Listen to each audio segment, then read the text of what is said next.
So what does new construction have up their sleeve? And how is this ruining the pre-existing housing market?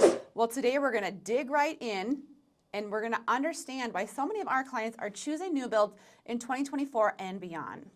What's going on, everyone? It's Lori Derrickson from Colorado's Finest Agency here in Denver, Colorado. We help hundreds of people each year make the move to Colorado and find their dream home here. If you're thinking of making the move, you know what to do. Reach out, put those digits into your phone, give us a call or text anytime. We'd love to help you make the move. The Denver Post recently reported that 30%, that's right, 30% of home builders in Colorado advertise interest rate buydowns to attract buyers. I remember in 2021 standing outside of new construction homes begging builders reps to hold a lot for our clients, waiting for the second that email dropped from a builder for a lot release to get our clients their dream mountain-facing lot. Well, today things have changed and now we are a bit more in the driver's seat as a buyer. Now, home prices are still expected to rise here in Colorado. Zillow, Freddie Mac, and the National Association of Realtors are all predicting a 2.6% rise in home pricing. Now, that isn't the 19.6% increase we were seeing in 2021 and part of 2022. That was crazy. But you still can expect your real estate investment to grow here in Colorado. CNBC is also noting that while new construction sales have ticked up in the last few months, we're still short, that's right, 3.8 million units of housing. I mean, look at current homeowners. They have all those 3% interest rates on their current mortgage, and it's harder and harder for them to want to sell. These are all great numbers in the articles, but you may be asking, what does this mean for the local Denver real estate market? It means more and more of our clients are turning toward new builds to help offset that rising interest rate, meaning new home sales have been trending higher over the past year while sales of existing homes are declining here in Denver. We have almost two entirely different housing markets. While new construction builders are living their best life, existing home sellers of pre-existing homes are watching their homes sit on the market for months, longer days on market. So you may be asking yourself, what's the difference? Well, today I'm here to let you in on the secret. New construction builders are snatching up more and more sales because they're working around the system. It's called forward commitment. So now a little 101, Mortgage 101. When a lender loans you money to buy your home, your mortgage, they really just want to lend it to you and then immediately sell it, that mortgage, putting in their pocket some of that nice profit while avoiding that risk.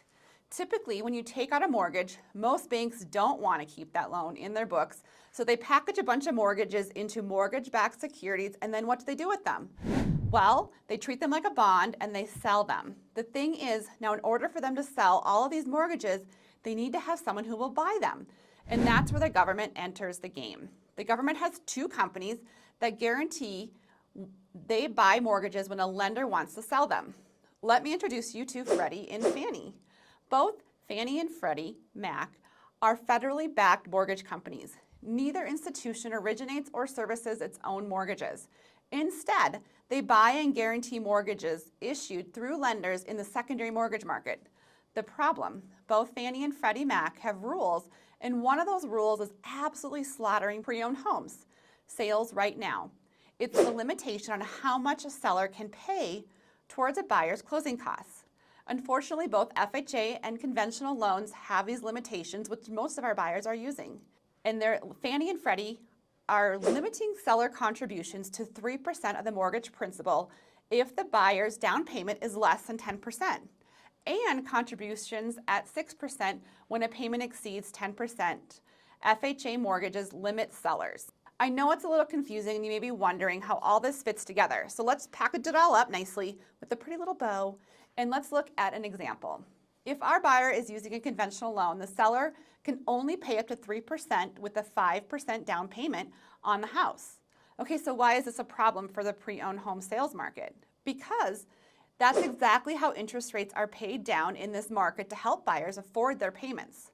Let's suppose a home priced at the average sales price in Denver of around $500,000, it's usually a little more, and the seller is willing to pay a buyer's interest rate down to just say like all the way down to 5%. It doesn't matter how willing the seller is. Fannie Mae and Freddie Mac says he is not or she is not allowed to. If the lender wants to sell that FHA mortgage in the secondary market, he cannot let the seller pay more than 3% of the mortgage loan balance in this example. Now this is what I want you to remember. 1 point is the same as 1% of the loan. You'll hear lenders frequently use points to buy down the rate. So when I throw around the word point, you know that 1 point will lower an interest rate by just 1/4%.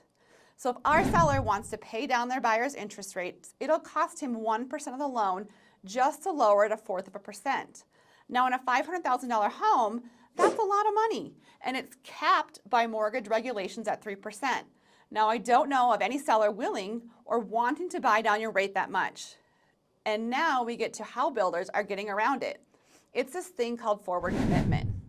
Forward commitments are the secret sauce in new home sales today. A forward commitment is a block of money that builders use to originate mortgages at below market rates with some advantages over the better known rate buy down. We'll get to that rate buy down in a minute. Some builders are spending 6.5% to 12% plus of a new home sales price to help buyers purchase the home using forward commitment combined with other incentives. This is how a forward commitment works for home buyers and home builders. Lower rate money, the builder's mortgage company pays points up front to secure a block of money for originating mortgages for select homes at a below market rate. Originate, not buy down. For a buyer ready to close on a home, the mortgage company draws from this reduced rate money to originate the mortgage and close on the home. Higher seller contributions. The builder paid the cost of the below market rate mortgage origination before any buyer signed purchase agreements, and that cost does not count towards seller contribution cap. Builders can help buyers by covering their closing costs or contribution options and upgrade in tandem with originating a mortgage with predictable and affordable monthly payments. There's a very short window. The forward commitment has a short window, typically 60 to 90 days, so a builder must have nearly completed homes that can close before the deadline. So we're all happy campers. Buyers enjoy the lower monthly payments. Many pay limited, if any, closing costs. Some might be able to contribute a higher down payment by avoiding these closing costs.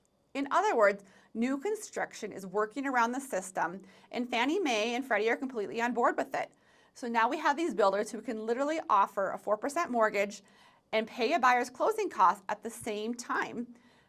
And those who can afford new construction are celebrating all together while everyone else is left out in the cold.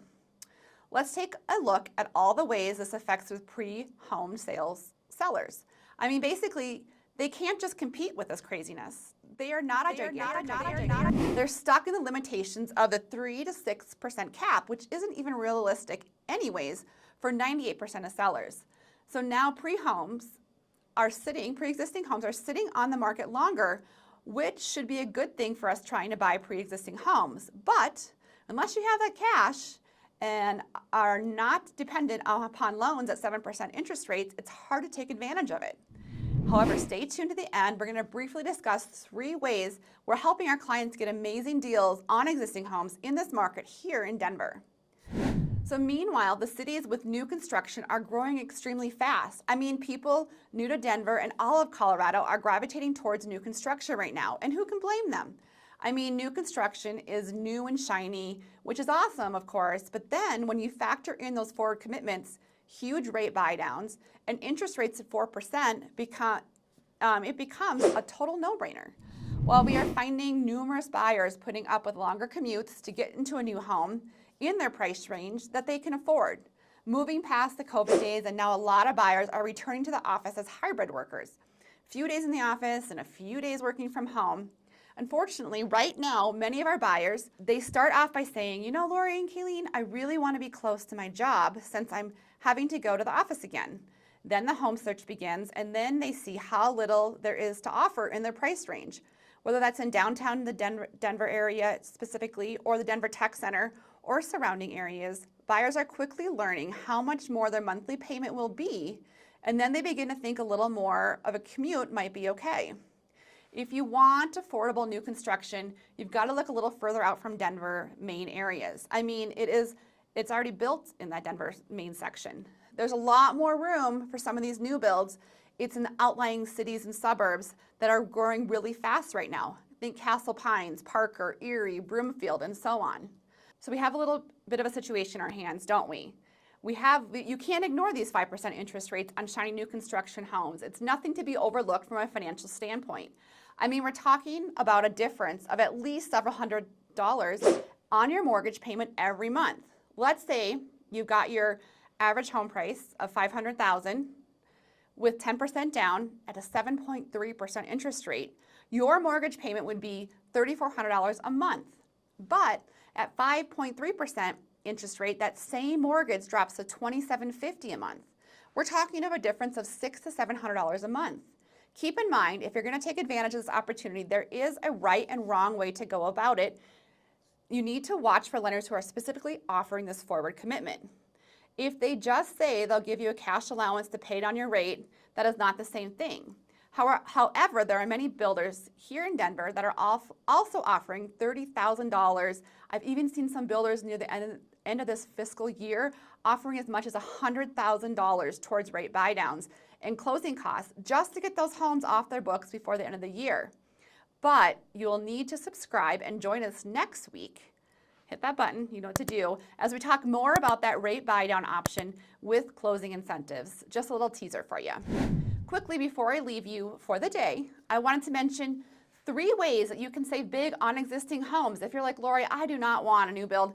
I want existing homes. I want those mature trees. Right now, many of our clients call us and they might not want that new build. They say, Lori and Kayleen, like we want those trees. We want that. We do not want that extra expense of a build. People often overlook landscaping, installing sprinkler systems, fencing, curtains. They pay for washer and dryer and so on. But they want a good deal on a home to get them some quick equity and a good financial investment for their family here in Colorado.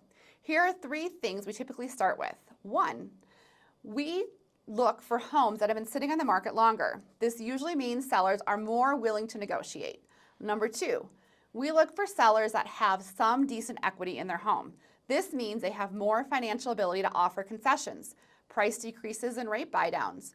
If the seller just bought the home last year and funded 100% or 97% of that home with a mortgage, they won't be able or ready to negotiate. Number 3, we look for assumable loan options. If you are VA eligible, you may be able to take advantage of taking over someone's loan with their low interest rate they had a year or 2 ago. We'll dive into all these in the upcoming video, as well as discuss a few more strategies we use in the existing market here in Denver. For now, I will leave you. And if you are like us, you will continue to dream about home inspections, appraisals, rate buydowns, all these things. But honestly, though, if you are thinking of making the move to Denver or anywhere here in Colorado, reach out. We help hundreds of families make the move each year. We know about our neighborhoods, we know about our schools, we know the market inside and out, and we pride ourselves on getting our clients into homes with amazing equity, and our 5-star Google reviews say it all. So drop those digits into your phone and let's talk.